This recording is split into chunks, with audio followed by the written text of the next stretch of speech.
Hey, this is Nick with onlinebusiness.tv, and in this video, I want to show you how I use the tool KeywordChef to find low competition keywords for my niche website. So let's just jump in right away here, share my screen. KeywordChef is a tool that you can use to kind of speed up, automate the process of finding low competition keywords. It's probably not as effective as doing it manually, and there's still a part of the process that I do manually, but I have really enjoyed using this tool so far because it does speed up a lot of things. You're going to pay money for it. And so here at the top, you can see I have 45,000 credits because I paid, I don't even know how much, I think maybe $500 or at least $250 to get a lot of credits at once so I didn't have to keep buying credits as I use them to search for different things. So once you're here, once you've created your account and you've bought credits, here, let's click real fast here and see the price here. Buy more, $20. Gets you 1,200 credits, 0.017 cents per keyword, $100, 10,000 credits. I did the $250 option recently to get 50,000 credits, obviously. But let's go ahead and click Discover here. And here we are on the page where we can start to search for keywords related to our niche or our topic. Now, in other videos, you're going to see me sharing kind of publicly a niche website that I'm going to build on an age domain. It's in the ride sharing niche. So over here, if you click on the menu, you can see you can do a wildcard search. Think of wildcard search as just saying, give me anything with this word or this phrase. And then the other options are you can get it to specifically search for questions, best kayaks for whatever, compare, this versus that kind of thing. How to, most, alternatives, ideas. So these are phrases that if you were doing this manually, you would type in, best kayak for space, and then just see what Google autocomplete, auto suggest tells you. Same with how to. How do I store my kayak for the winter? I'm making this up. I've never bought a kayak or done anything with that. And I think today maybe we're going to focus on my ride sharing niche. So I probably should use some of those examples. But if I start with the wild card, so search for broad topics like cooking is the example you give here. So if I search for rideshare, let's say that's my niche, you see here it says, gives you an error. You have to use the asterisk. You're either going to use it before or after or both. So I usually will do both. And then what it will tell you is, here's the exact match and some samples. Or if you want exact plus similar, and usually that's almost always going to give you a lot more results. It's also going to give you some that aren't as accurate. I typically pick that though. So let's say exact plus similar, get keywords.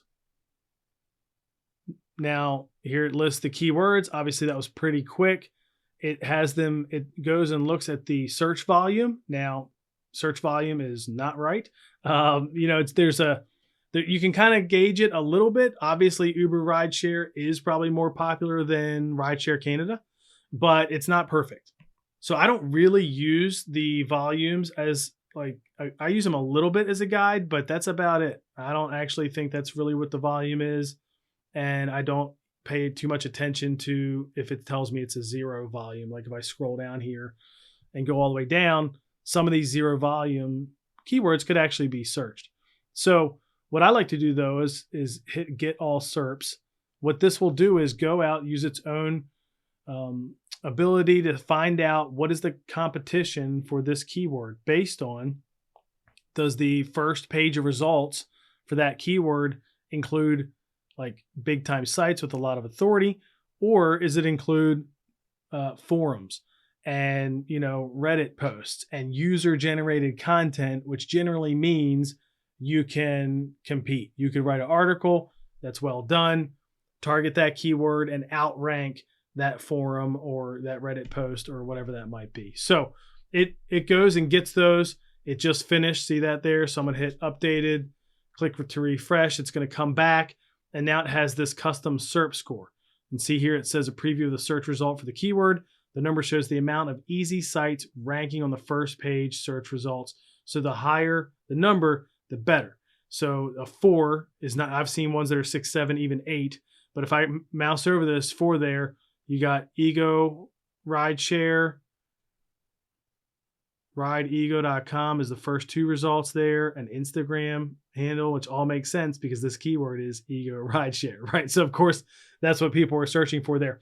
What I will do is I will typically export this to a CSV, and then I use Income School's method of search analysis. If you want to check out my link to Income School, go to onlinebusiness.tv/Income School, particularly with the update that they did earlier in 2021.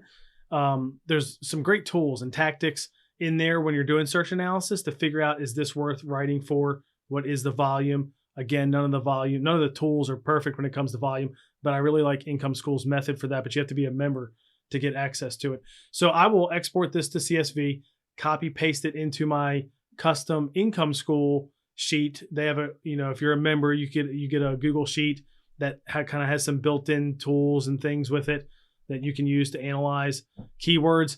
I paste it in there, and then I do the rest of the analysis there. And I'll make probably a separate video about that at some point. But here you can see we've got a few 4s, but of course, do I really want to write a post about ego rideshare? I don't know. I don't know what it is. How to share Peloton ride on Facebook.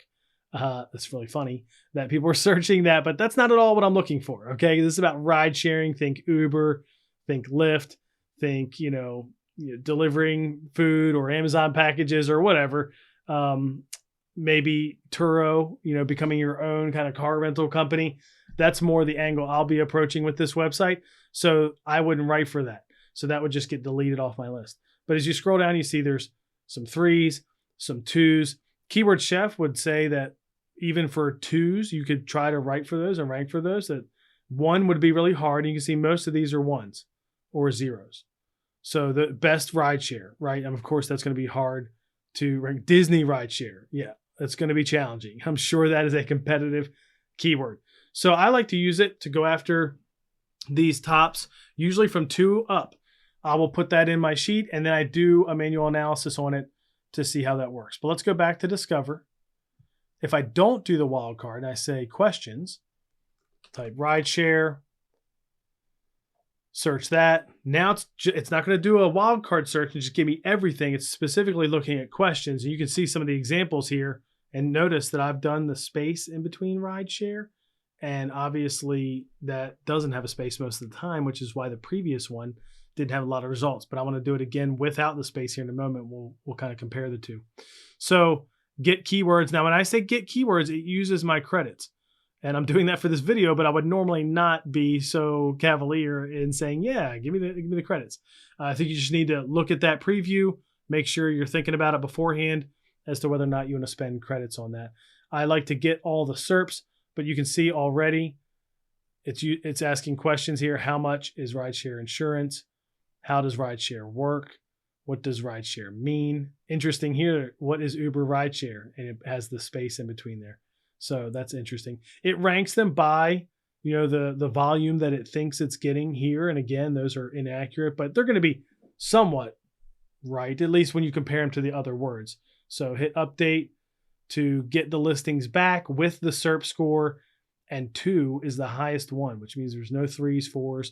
So there weren't super easy ones to target when it comes to questions about rideshare. In fact, there's 3 2s, and then everything else is a 1 or a 0.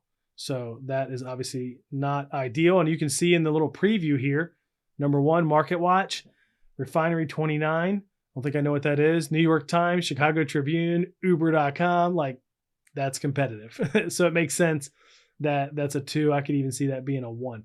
So I would, if I asked the question, but then I went back and I said, okay, I did questions. Now I want to do best. And I do rideshare. I'm going to leave the space in again.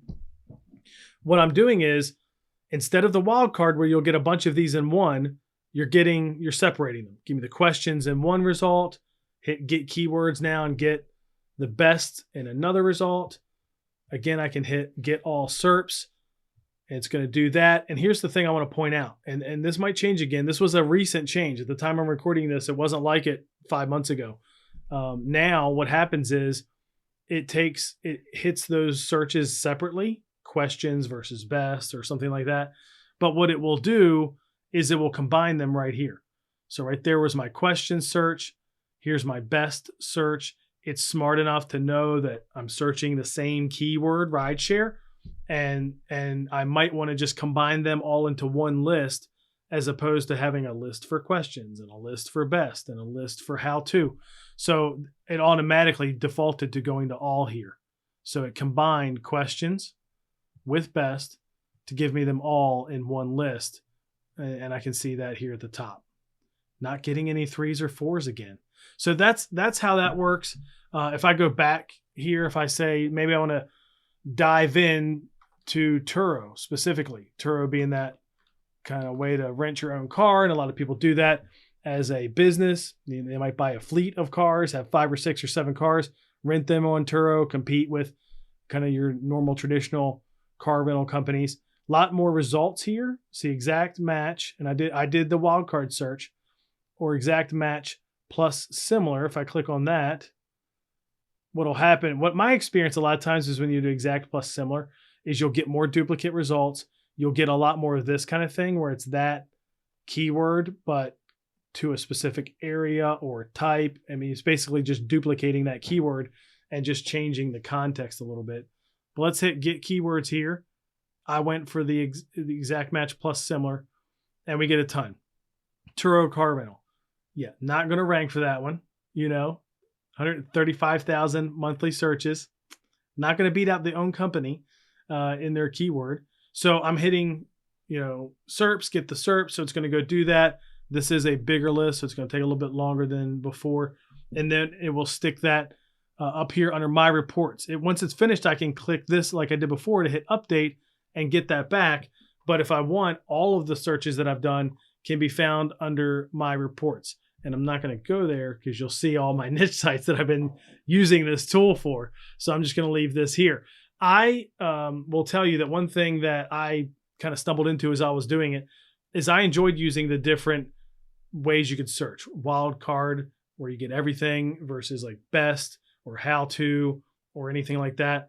I didn't realize, and this is probably just because I'm an idiot, that when I did wildcard, I pretty much got almost everything, which makes sense. It's the wildcard search. And then when I did the specific ones like best or versus, like compare, how to, that they were really just duplicates. And what I would do sometimes is, put them all in a sheet, a Google sheet. And then I, didn't realize I was just duplicating it. The how-tos were under how-to and they were under wildcard. The best was under best and wildcard. But sometimes it was worth it, that manual work of going through and filtering those out to figure out, okay, what are some variations of the same phrase? Turo is a good example. People ask how you can get insurance for Turo, like 18 different ways. People ask, apparently, I just learned this from doing this search here in KeywordChef. People ask about the age, under 25, at your license. Can you pay with a debit card? Like, these are different things people ask. And what I found from using KeywordChef is that they phrase it 8 different ways. And so one thing you could do, I don't think this matters as much anymore with Google and semantic search and all that, but in the article, I could phrase it one way in the title, phrase it another way, in the first paragraph, in a different way in the third paragraph or something like that. Google's quickly going to get to the point where that doesn't matter. I would argue they're kind of there already, but you never know what you're going to turn up. So that's how I use KeywordChef to find low competition keywords.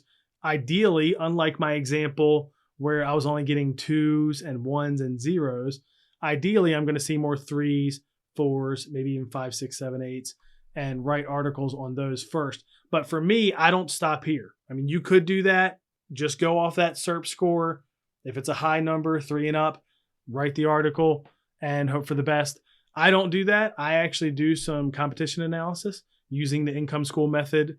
Again, if you want to check out their membership or even just the YouTube channel, go to onlinebusiness.tv/income school. I like to put it through that test to really figure out, okay, how much volume is this probably getting? Is this worth it? What's the competition like? And so I do that before I commit to writing it. But KeywordChef is the starting point for me. If this was helpful to you, go ahead and give the video a like. I'd love to hear in the comments below what tools you use for search analysis, keyword research. If you're writing and building a niche website, maybe you do something that's free, maybe use another paid tool. Let me know in the comments.